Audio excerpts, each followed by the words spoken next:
Today I'm going to share 5 often overlooked signs of autism. I know we can think autism looks one kind of way. Maybe it's like repetitive behaviors or difficulty making eye contact, but often the signs and symptoms aren't those, and they don't look like what we expect it to look like.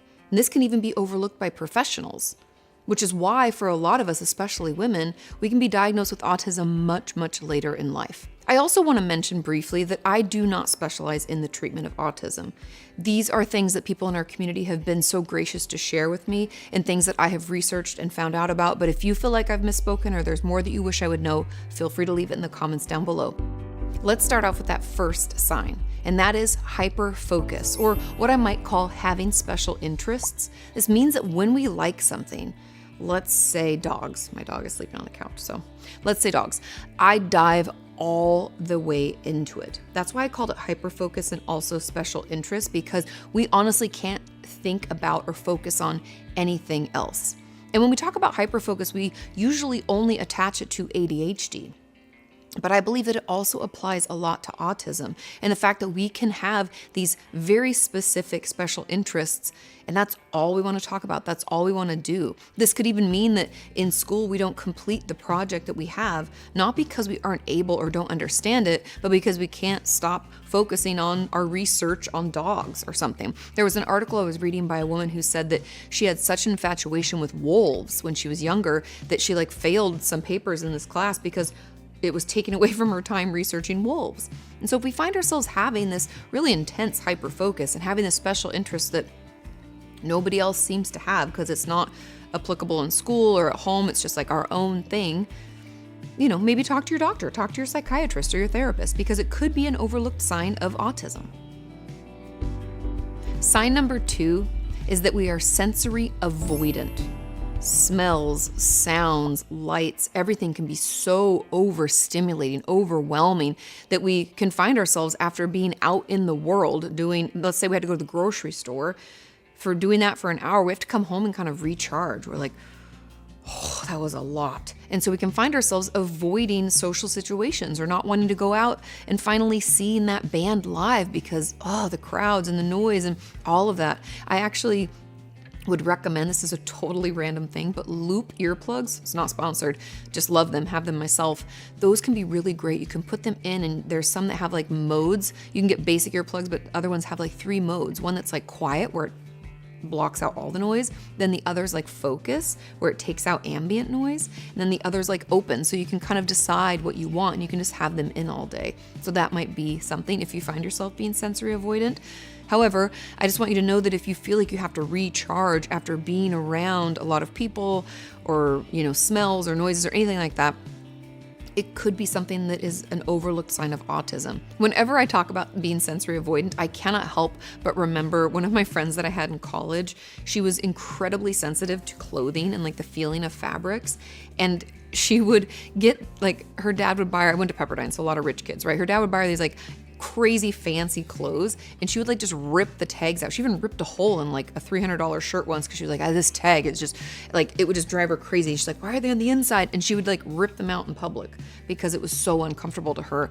And now, flash forward, as a trained professional and being online and people talking about this, I'm maybe she had autism or was on the spectrum in some way. I really don't know. But if you find yourself having, being really sensitive to certain senses, smells, feel, all that stuff, it could be an overlooked sign.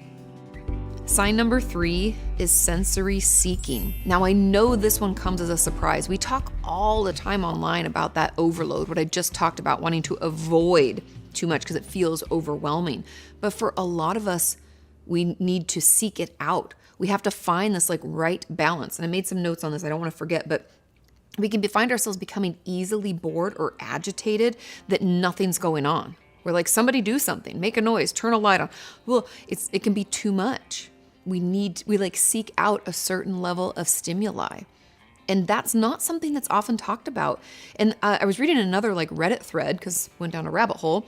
And this gentleman was sharing the fact that he had a tough time finding the right balance. He felt he would teeter in and he'd be yes, yes. And then he'd be I'm overstimulated. And then he'd be I gotta back out now. I need to attach and find stimulus. And so I think If we notice that we go out of our way to find things to stimulate us, to get us excited, to keep us feeling motivated, to help keep us focused, that could be an overlooked sign for you. It's not always one kind of way. I know maybe feeling overstimulated is more common, but you guys, I read so much about being sensory seeking. So if you find yourself on that side of things, it could be a sign that you're on the autism spectrum and we need to talk to somebody about it and get some support. So just this sign I want to kind of hold up as a reminder that just because a lot of people talk about things feeling one kind of way, that doesn't mean that in this case, the complete opposite isn't also possible.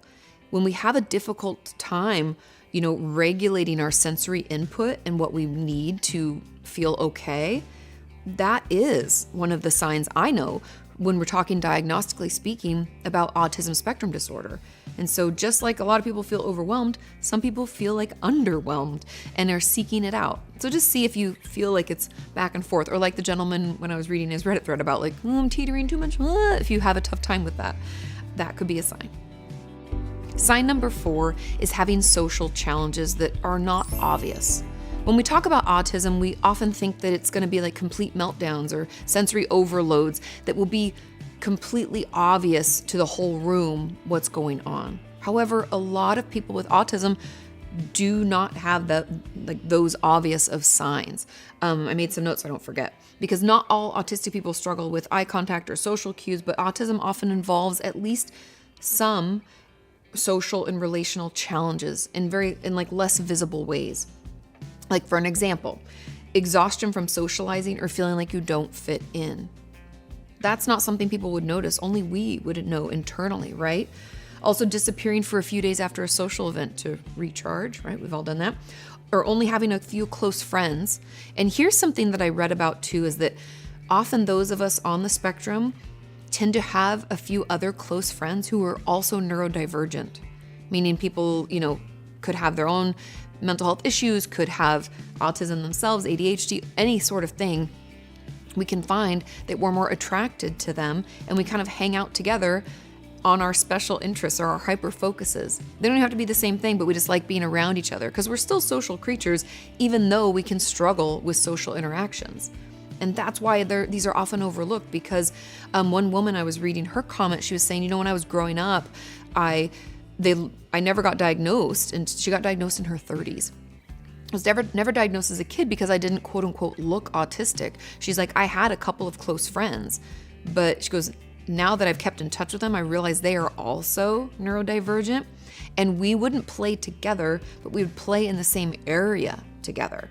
And she's like, I had a hyper focus on trains, and this other girl loved to color these very specific car things. She's like, so we would all hang out together. So teachers were like, well, she socializes, she's fine. And she's like, I really wasn't. But again, these things just go overlooked because they're not in your face. They're not what we think of as, quote unquote, autistic behavior. And that's why it's really important we have these conversations. That's why I encourage you to share in the comments, because like I said at the beginning, I in no way specialize in this, but I really want to encourage people to think about it in new ways so we can get properly diagnosed and treated earlier. So many of you have told me that you get this diagnosis when you're, in your 30s or 40s or even later. But the longer it's prolonged, the worse we can think about ourselves. We can think, man, why can't I just be like them? Or why don't I have more friends? Or maybe I'm just stupid, lazy, whatever we've believe about ourselves because we don't, quote unquote, fit in that way. But if we understood, we can work with our brains. So it's really powerful. I think it's really important that we understand all the nuances of autism spectrum disorder. Sign number 5 is presenting as flexible. Why was that a weird word for me? Flexible. The new flexible. While having difficulty with change. Okay. Sign number 5 is presenting as flexible while actually having a difficult time with change. Now, this one was one that I was even surprised to read about, but sometimes autism can lead us to present as highly adaptable, right? Because if we're really good at pretending to fit in, like masking, right? And mirroring people's behaviors and pretending, that we aren't uncomfortable, we can look like we're fine. right? I've even had people tell me, you're so calming. And I'm like, internally, I'm a stress ball. You know, it's like I might look calm. It doesn't mean I am, right? I might look like I am flexible and easygoing, internally freaking out. And that is what a lot of people express, that they'll say, oh, you're fine with this, right? We're just going to, instead of going to this restaurant, we're going to go to that restaurant, or we're not going to go to see that movie. We're going to go to this other thing. And we're like, oh yeah, cool. And internally, we're just having a really hard time. When I was reading about this online, a lot of people said that they will pretend to go along with things. One person in particular said they got into their car after their friends changed plans like last minute. And they like freaked out, and they're like, okay, I'm going to go. And they like went to do the thing that they weren't expecting to do. And so we can come across as very calm and cool, while internally we're completely dysregulated. Another example of this that I made a note of because I didn't want to forget to mention, I thought this was really important, is that this could maybe even show up in us avoiding asking for what we need. So we want to come across as like, we're okay on our own. We don't need that support, or we don't need you to not change plans. We can struggle to speak up for ourselves. It could also be us like overthinking every detail of an interaction. Somebody on Reddit was talking about the fact that they would run through all the things they said after an evening out, and they thought it was always anxiety because they're like, yeah, I'm just like replaying and over and over and over. But they learned through, getting the proper diagnosis and getting proper help that this was actually their way of trying to regulate, is like playing it through and like kind of working it through their system, because they weren't sure how it went. They felt very overwhelmed by everything. It was their way of calming. And I could even see this being like hyper fawning and getting confused with PTSD or something like that, right? That's why it's really important that we talk with our therapist or our clinician, whoever our treatment team members are. We talk to them. We tell them as much as we can about our experience.